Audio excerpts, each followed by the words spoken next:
Video பார்க்குற எல்லாருக்கும் வணக்கம். இது உங்கள் ரெஸ்லிங் கிங் தமிழ். நான் உங்கள் ரகுமான். இன்றைக்கி நம்ம சேனலில் பார்த்தீங்கன்னா செத் ரோலன்ஸ் மீண்டும் ஹெவி வெயிட் சாம்பியன்ஷிப் வாய்ப்பு வேணும் அப்படின்னு கேட்கதா ஒரு மிகப்பெரிய ரூமர் இருக்குது. அண்ட் இதை தவிர்த்து பார்த்தீங்கன்னா நாகமோரா ரிட்டையர்மெண்ட் ஆக போகிறாரு. அண்ட் அதே மாதிரி மோர் அப்டேட் ரெஸ்லிங் செய்திகள் இதெல்லாம் பற்றி தான் நம்ம இன்றைக்கி வீடியோவை பார்க்க போகிறோம். ஸோ வழக்கம் போல் இன்றைக்கான ரெஸ்லிங் செய்திகள் இன்ட்ரெஸ்டிங்காக இருக்கும். ஸோ இது வாங்க வீடியோக்குள்ளே போகலாம்.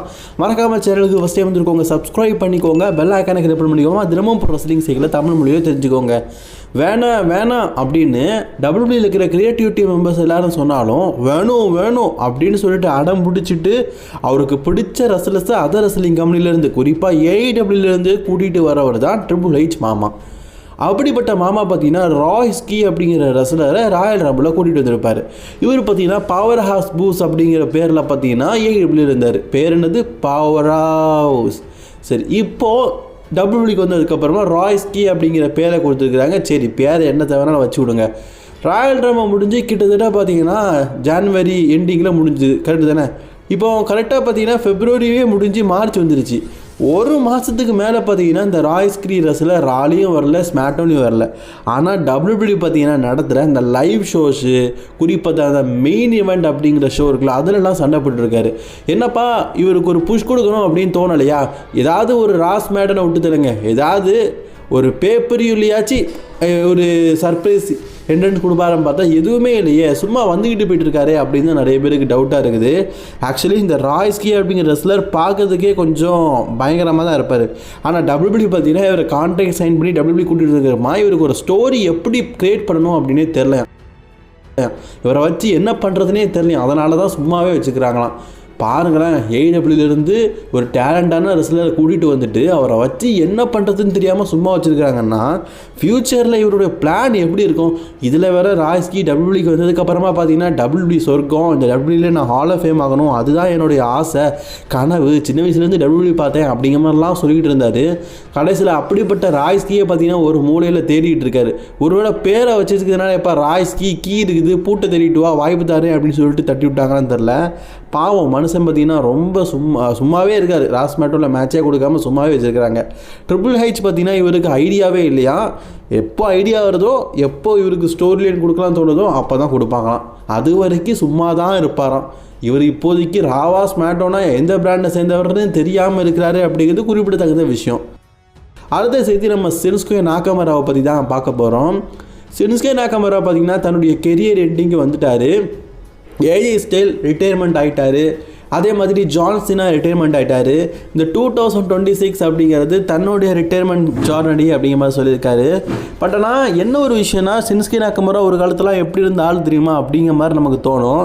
டபிள்யூபிள்யூ சாம்பியன்ஷிப்பை மட்டும் தான் அவர் வின் பண்ணலை. அவருடைய எய்மே டபிள்யூபிள்யூவில் ஏதாவது ஒரு மெயினான சாம்பியன்ஷிப்பை வின் பண்ணிட்டு போயிடலான்னு. ஆனால் டபிள்யூபிள்யூ அதுக்கான வாய்ப்பை கொடுக்குற மாதிரியே தெரியல. இப்போ ஏஜே ஸ்டைல் கூட எல்லா டைட்டிலும் 2 தடவை வின் பண்ணியிருக்காரு. ஆனால் இவர் இது வரைக்கும் வின் பண்ணதே கிடையாது டபிள்யூபிள்யூ சாம்பியன்ஷிப்பை. இப்போது ஷின்சுகே நாகமரா இருக்கிறார்ல, அவர் இப்போ டபிள்யூபிள்யூவில் பார்த்தீங்கன்னா கிட்டத்தட்ட 2 வருஷம் ஆச்சா ஒரு சிங்கிள்ஸ் மேட்ச் வின் பண்ணி. என்ன ப்ரோ சொல்கிற அப்படின்னு கேட்டிங்கன்னா, எஸ் உண்மை தான், 2 வருஷம் ஆயிடுச்சு ஒரு சிங்கிள்ஸ் மேட்சை வின் பண்ணி. டபிள்யூபிள்யூ பார்த்தீங்கன்னா கடைசியாக ஒரு யுனைடெட் சாம்பியன்ஷிப்பை 2023 எண்டிங்கில் கொடுத்தாங்க. அதுக்கப்புறமா அதை 2024 ஸ்டார்டிங்லேயே புடிங்கிட்டாங்க. அதுக்கப்புறமா பார்த்தீங்கன்னா இது நாள் வரைக்கும் எந்த விதமான வாய்ப்பையும் ஷின்சுகே நாகமராக்கு டபிள்யூபிள்யூ கொடுக்கல. ஈவன் 2025 அந்த 1 இயர் ஃபுல்லாகவே ஒரு காட்டல. இப்போ 2025 எண்டிங்கில் தான் வந்தார், டிசம்பர் மந்த் தான் வந்தார். வந்ததுக்கப்புறமா ஒரே தோல்வி தான். இந்த லட்சணத்தில் பார்த்தீங்கன்னா இவருக்கு டபிள்யூபிள்யூ பார்த்தீங்கன்னா ஒரு என்னது ஜாப்பனீஸ் வாரியர் அப்படிங்கிற பேரை வேறு கொடுத்துருக்குறாங்க. வாரியர்னு பேர் கொடுத்து என்ன பிரயோஜனம்? அவரை வச்சு யூஸ் பண்ணணும்ல. இதனால தான் ஷின்சுகே நாகமரா கொஞ்சம் எக்ஸைட்டட் போல இருக்குது. இந்த 2026 நான் ரிட்டையர்மெண்ட் ஆயிடுவேன் அப்படிங்கிறத சொல்லியிருக்காரு. மற்றவங்களோட ரிட்டையர்மெண்ட் பயணத்தை காட்டிலும் ஷின்சுகே நாகமரான்றது கொஞ்சம் புகழ் பெற்றது தான். ஆனால் அவரையே டபிள்யூபிள்யூ பார்த்தீங்கன்னா குப்பை மாதிரி யூஸ் பண்ணி வச்சுருக்கிறாங்க. அவர் ஜப்பானில் எப்படிப்பட்ட ஆள் தெரியுமாங்க. அடுத்த செய்தி நம்ம செத் ரோலன்ஸை பற்றி தான் பார்க்க போகிறோம். இப்போ செத் ரோலன்ஸுக்கு பிரான் பிரேக்கர் கூட மேட்ச் இல்லை. இப்போ ட்ரிபிள் ஹெச் பார்த்தீங்கன்னா ஒரு பிளான் போட்டு வச்சுருக்காரு அப்படின்னா நிறைய பேருக்கு தெரிஞ்ச விஷயம் தான். டபிள்யூபிள்யூ பார்த்தீங்கன்னா இந்த வருஷம் ரெஸ்ல்மேனியாவுக்கு ப்ராக் லெஸ்னருக்கும் செத் ரோலன்ஸுக்கும் ஒரு மேட்ச் வைக்கிறதுக்கு பிளான் போட்டு வச்சுருக்காங்க. இது நடக்கிறதுக்கு வாய்ப்புகள் ரொம்ப ரொம்ப அதிகமாக இருக்குது அப்படிங்கிறது பல பேருக்கும் தெரிஞ்ச விஷயந்தான். WWE பார்த்தீங்கன்னா இந்த ஸ்டோரி டெவலப் பண்ணணும்னா March 16 அப்படிங்கிறது ஏதுவான விஷயம். ஏன்னா அன்றைக்கி தான் ப்ராக் லெஸ்னர் வராரு. ஆனால் சமீபத்தில் ப்ராக் லெஸ்னர் ரிட்டர்ன் ஆனதுக்கப்புறமா ஒரு இன்டர்வியூவில் என்ன சொல்லியிருக்காருன்னா, I back with my gold heavy weight championship அப்படின்னு சொல்லியிருக்காரு. அதாவது நான் டபிள்யூக்கு மீண்டும் வந்தது என்னுடைய கோல்டு சாம்பியன்ஷிப்பான ஹெவி வெயிட் சாம்பியன்ஷிப்பை எடுக்கிறதுக்காக தான் அப்படிங்கிறத சொல்லியிருக்காரு. என்னங்க அது பாரு, ப்ராக் லெஸ்னர் பற்றி பேசுவார், பார்லிமெண்ட்டை பற்றி பேசுவார்னு பார்த்தா பார்லிமெண்ட் தான் பாடையில் தள்ளிட்டார்ல. ஸோ இப்போ விஷன் டீம் சும்மா குப்பமாக தான் கிடக்குது. அதனால் பார்த்தீங்கன்னா நான் வந்து ஹெவி வெயிட் சாம்பியன்ஷிப் எனக்கு மீண்டும் வேணும் அப்படிங்கிற மாதிரி கேட்டிருக்காரு. ஆக்சுவலி செத் ரோலன்ஸ் வந்து ஹெவி வெயிட் சாம்பியன்ஷிப்பை கேட்குறது நியாயமான விஷயம் தான். ஏன்னா செத் ரோலன்ஸ் ஹெவி வெயிட் சாம்பியன்ஷிப்பை மணி இந்த பேங்க் கஷ்டப்பட்டு அந்த கேஷிங் பண்ணி வின் பண்ணதுக்கப்புறமா அந்த ஹெவி வெயிட் சாம்பியன்ஷிப்பை பார்த்தீங்கன்னா அவர் தோக்கலை, அவர்கிட்ட பிடுங்கப்பட்டது. அவருக்கு இன்ஜுரி அப்படிங்கிற காரணத்தினால அந்த சாம்பியன்ஷிப் வேகண்ட் ஆச்சு. அந்த சாம்பியன்ஷிப்பை CM Punk வின் பண்ணார். இப்போ மற்றவங்களில் யாராவது ஒருத்தர் பார்த்தீங்கன்னா ஹெவி வெயிட் சாம்பியன் ஆனால் கூட பரவாயில்ல, செத் ரோலன்ஸுக்கு பிடிக்காத ஒருத்தர் நிறைய பேருக்கு தெரியும், CM Punk இப்போதைக்கு ஹெவி வெயிட் சாம்பியனாக இருக்கார். இருக்கும்ல கோவம் மனசுக்குள்ளே இருக்கும்ல, வெறி இருக்கும்ல, அதனால தான் பார்த்தீங்கன்னா தலைவன் அதை தீக்கிறதுக்காக இப்போ ரெடியாக இருக்கார் போல இருக்குது. ஸோ அந்த ஹெவி வெயிட் சாம்பியன்ஷிப் பங்கிட்டு இருக்கிறது பிடிக்கல, எனக்கு வரணும் அப்படிங்கிறத பற்றி சொல்லியிருக்காரு. இப்போ பங்கு பார்த்தீங்கன்னா முழுக்க ரெசல்மேனியா ஸ்டோரிக்கு ரெடி இஸ் ஃபினிஷ்ட் அப்படிங்கிற மாதிரி சொல்லலாம். ஏன்னா ரெசல்மேனியாவில் பங்குக்கும் ரோமன் ரெயின்ஸுக்கும் ரெசல்மேனியாவில் ஒரு பெரிய மேட்சை WWE பிளான் பண்ணி வச்சுட்டாங்க. ஆனால் இப்போ ப்ராக் லெஸ்னர் திடுக்குன்னு பார்த்தீங்கன்னா இந்த செத் ரோலன்ஸ் கூட மேட்ச் விளையாடாமல் செத் ரோலன்ஸ் ஹெவி வெயிட் சாம்பியன்ஷிப் வரும்போது ப்ராக் லெஸ்னருடைய ஸ்லாக் வந்து இடிக்கும். ஆக்சுவலி இப்படி நடக்க வாய்ப்பு இருக்கான்னு கேட்டிங்கன்னா, இந்த மாதிரி WWE ஹிஸ்ட்ரியில் இதுக்கு முன்னாடி நடந்தது இருக்குது, நிறைய நடந்துருக்குது. ஆனால் இதுதான் ஃபஸ்ட் டைம். இதுக்கு முன்னாடி நிறைய தடவை நடந்திருக்கு, இதுதான் ஃபஸ்ட் டைமு. அதாவது என்ன அப்படின்னு கேட்டிங்கன்னா, ஒரு சேலஞ்சர் ரெசல்மேனியாவில் ராயல் ரம்பிள் வெற்றி பெற்ற சேலஞ்சர்ஸ் ரெசல்மேனியா மூவ் ஆகிறதுக்கு முன்னாடியே வேற ஒரு ரெஸ்லர் சேலஞ்ச் பண்ணும்போது வின்னர் ஃபேஸ் வார் தான் ரெசல்மேனியா அப்படின்னு சொல்லி மேட்ச் நடந்திருக்குது. ஏன் நம்ம ரோமன் ரெயின்ஸே டேனியல் பிரையன் குறுக்கால வந்து அப்படி ஒரு நடந்திருக்குது.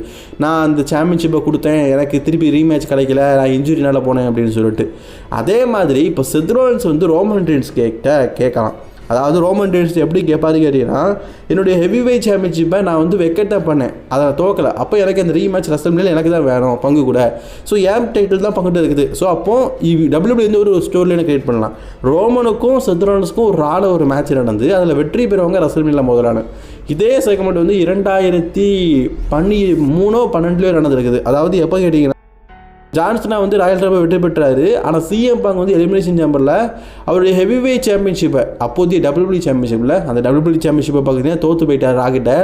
அதோடைய ரீமேட்சை ரெசல்மேனியாவில் கேட்டிருப்பார். அப்போ WWE வந்து ஒரு அனௌன்ஸ்மெண்ட் போட்டிருப்பாங்க, ராயல் ரம்பிள் வெற்றியாளர் ஜான்சனாக்கும் பங்குக்கும் ஒரு மேட்ச், இதில் வெற்றி பெறவங்க ரெசல்மேனியாவில் ராக் கூட சாம்பியன்ஷிப்பாக மோதலாம் அப்படின்னு. அதாவது ஜான்சனா என்ன தான் ராயல் ரம்பிள் வெற்றி பெற்றாலும் அந்த ராலை வந்து மோதணும் அப்படிங்கிற மாதிரி அஃபிஷியலாக கன்ஃபார்ம் பண்ணியிருப்பாங்க. அதே மாதிரி இப்போது செத் ரோலன்ஸ் வந்து தனக்கான வாய்ப்பை கேட்கும் பட்சத்தில் WWE வந்து ரோமன் ரெயின்ஸ் கிட்ட ஒரு கான்ட்ரவர்சி, மே 16 ரோமன் ரெயின்ஸ் வரதில் அப்போ செத் ரோலன்ஸ் பார்த்தீங்கன்னா எனக்கு ஹெவி வெயிட் சாம்பியன்ஷிப் வேணும் அப்படின்னு வாய்ப்பு கேட்கும்போது WWE பார்த்தீங்கன்னா அதுக்கு அடுத்த வாரம் மேடிசன் ஸ்கொயர் கார்டில் தான் நடக்குது, மே 22 தானே. ஸோ அந்த மே 22 பார்த்தீங்கன்னா WWE வந்து மேடிசன் ஸ்கொயர் கார்டனில் தான் WWE பார்த்தீங்கன்னா ராவ் நடத்துகிறாங்க. மேடிசன் ஸ்கொயர் கார்டன்னாலே உங்களுக்கு தெரியும், ரொம்பவே பிரம்மாண்டமாக இருக்கும். பிரம்மாண்டமான ஷோவாக தான் எப்போவுமே அந்த மேடிசன் ஸ்கொயர் கார்டில் ராஸ் பேட்டர்ன் தான் நடக்கும். அதில் ரோமன் ரெயின்ஸுக்கும் செத் ரோலன்ஸுக்கும் winner face for the WrestleMania heavy weight சாம்பியன்ஷிப்பாக பங்குட மோதலாம் அப்படின்னு சொல்லிட்டு ஒரு மேட்ச் நடக்கலாம். ஆனால் அப்படி நடக்கும் பட்சத்தில் கூட நம்ம ப்ராக் லெஸ்னர் வந்து செத் ரோலன்ஸ் அட்டாக் பண்ண தான் வாய்ப்பு இருக்குது. ஏன்னா ப்ராக் லெஸ்னர் தான் செத் ரோலன்ஸ் கூட மோத வாய்ப்பு இருக்குது. மேபி இதை ஒரு ஸ்கிரிப்டாக கன்வெர்ட் பண்ணி ஒரு கன்ஃபியூஷனை கன்ஃபார்ம் பண்ணுவாங்களே தவிர்த்து எனக்கு தெரிஞ்சு WWE பார்த்தீங்கன்னா ரெசல்மேனியாவுடைய பிளானில் மாறதுக்கு வாய்ப்பு இல்லை. இப்போதைக்கு செத் ரோலன்ஸுக்கு ரெசல்மேனியா ஆப்பனண்ட் அப்படின்னா ப்ராக் லெஸ்னர் தான். அதே மாதிரி WWE பார்த்தீங்கன்னா Day 2 மெயின் ஈவெண்ட்டாக பங்குக்கும் ரோமன் ரெயின்ஸுக்கும் தான் அப்படிங்கிறத எல்லாருக்கிட்டே அட்வர்டைஸ் பண்ணிட்டாங்க.